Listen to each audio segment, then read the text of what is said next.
Do you feel like the reason for so many like effeminate men is because fathers are not around? Thought Yeah. that. I think that a lot of times if someone wasn't raised with a dad, I can like tell and hear it in their they don't even have to like tell me. Mm, And like I can just kind of hear it in the way they mm, talk and like Mhm. their voice. And I think like typically if they're older, it might be a little bit harder, but like guys in their 20s, it's like really easy to tell if they didn't mm. grow up Mhm. with a dad or a masculine like figure around.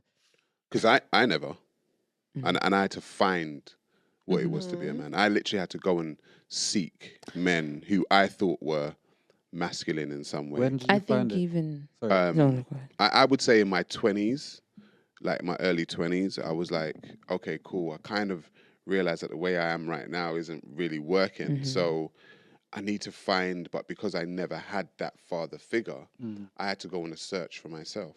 I think back Mm. in the day, a lot of people had that to Mm, where they had to where they said, "I have to find a masculine figure," yeah, and a lot of them got it from the culture, the music right, culture, right, entertainment, and right. there was more masculine men that were in that sphere, in that area, Mm, to where they were able to look up to them, whether it was rap music, whether they were on TV, and it was just like the image was more masculine. Nowadays, it's not as much as that in your face. Like, this is a masculine man. It's like, oh, here's a trans man, here's a gay man. It's not so much pushing the masculine agenda, but more Well, so the feminine. isn't it more the problem? I mean, I don't care if someone's gay. I don't care if Mhm. someone's trans. I don't really give a monkeys. Like all of Yeah. this stuff. It's like people.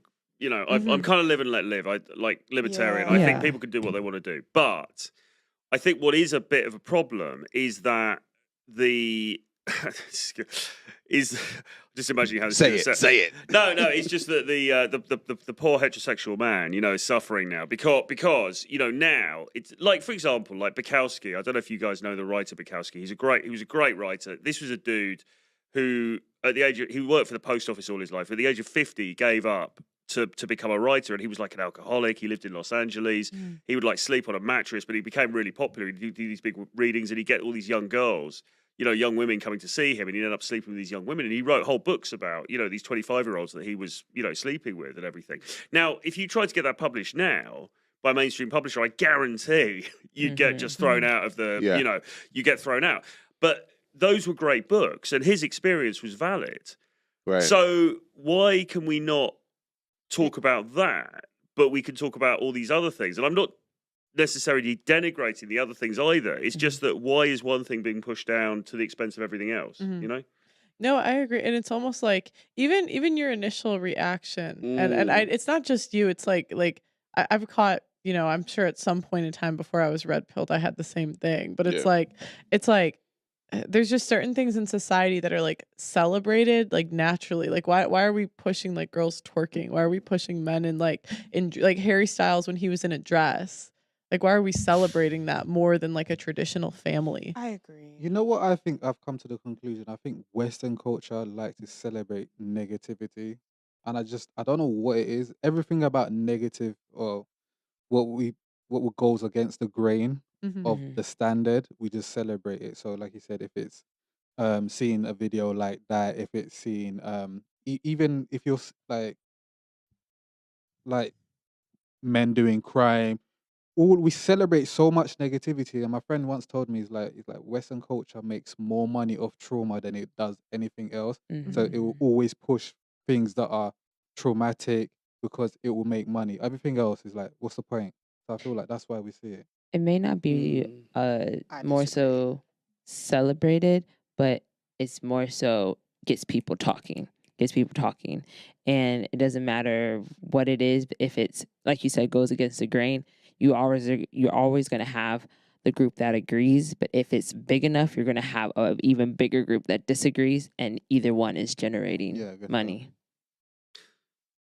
Yeah, do you, I think your point earlier though. I think there is money to be made now in Mm-hmm. hating on men basically, and I think that's why one of the reasons why so many people jump on that bandwagon. Yeah.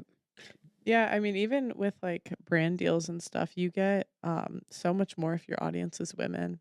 So like that's Yeah. why he has all these guys that are these simps pandering to like the Derek Jenks or whatever. Derek Jackson. I Yeah. am so tired. That man keeps coming up on my Instagram. I'm so tired of him. I'm surprised he's still on Instagram. Yeah, I'm he like- popped up. I said, "What are you doing He's like, here?" you deserve more. I'm like, what? She's got 3 kids by 3 different baby daddies. She deserves less. She Do should you be know 20. his story, pal? What? Yeah, it's like wasn't it, he was pandering to women Mhm. and then he got caught cheating Cheating. Yeah. Mhm. with like a bunch of different girls, Yeah. and then one was like a doctor or something and got Right. an abortion, right? I don't know I that. don't know Might that be. part.